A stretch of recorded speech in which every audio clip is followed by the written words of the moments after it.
असलामुअलैकुम 15 ਦਸੰਬਰ 2024 ਤੇ ਬਰੋਦ ਹੈ ਇਤਵਾਰ ਦਾ। ਅੱਜ ਗਲਾ ਮੰਡੀ ਆਰੇਵਾਲਾ ਤੋਂ ਜ਼ਰੇ ਅਜਨਾਸ ਦੇ ਰੇਟਾਂ ਦੀ ਗੱਲ ਕਰਸੀਏ ਕਿ ਅੱਜ ਗਲਾ ਮੰਡੀ ਆਰੇਵਾਲਾ ਜ਼ਰੇ ਅਜਨਾਸ ਕਿਹੜੇ ਰੇਟ ਤੇ ਵਿਕਨ।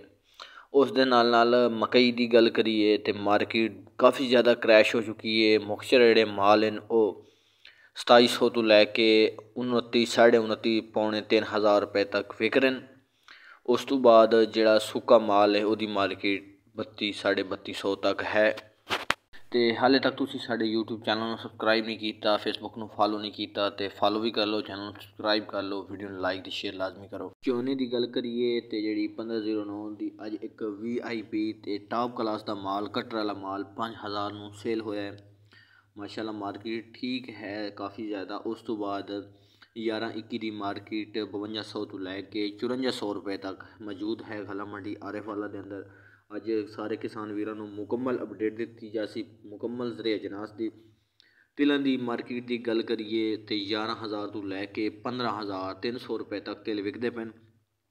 एवरेज जोड़े तिल हैं 11000 तो लैके 12 साढ़े 12 तक। उस तो बाद चिट्टे सफेद तिल हैं वो जोड़े 14 तो 15 तक विकते पे। उस तो थोड़ा जहा रंग जो नॉर्मल है वो 13 तो लैके 14 के दरम्यान विकता पे। यानी जिस तरह की क्वालिटी है उस तरह का रेट है। उस तो बाद खल का रेट जो है वो 56 किलो वजन उसी 4700 रुपये।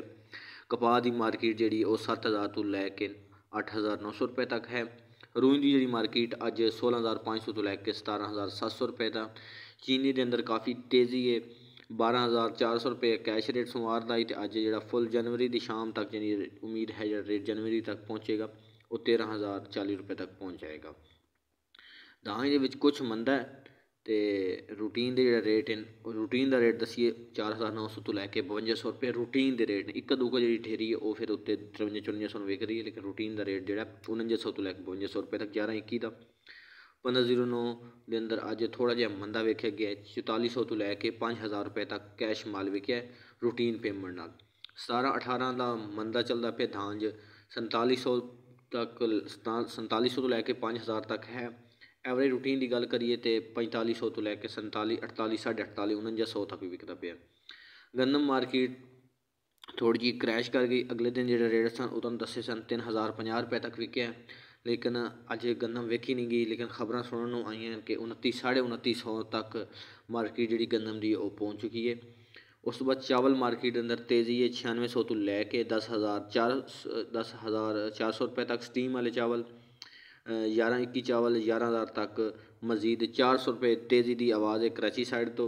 उस तो बाद सरों आयल के अंदर डाउन ने तकरीबन 18000 तो लैके 18400 रुपये। सरसों जी 7400 तो लैके 7600 रुपये। बरसीन की मार्केट डाउन है 26500 रुपये तक। पहले मार्केट सीजन के अंदर ये 30000 31-32 तक भी सी।